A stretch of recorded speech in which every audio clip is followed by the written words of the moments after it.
Sibling rivalry is definitely very real and challenging for parents. I think no matter what age your children are,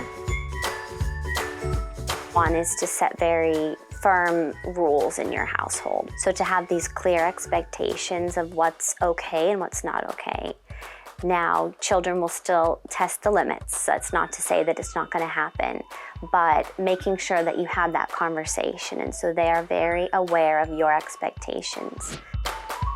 Plan for it and change that situation so that it doesn't happen. If you know that this certain item or toy that both of your young children love and you only have one of those toys is always the instigator, maybe having multiple of them so that there's no fighting, kind of planning ahead before fights erupt. Let your children try to sort it out for themselves, being able to teach them and show them problem-solving skills, conflict resolution skills, being able to teach them how to use appropriate communication by being able to model those skills should hopefully help in reducing some of the sibling rivalry.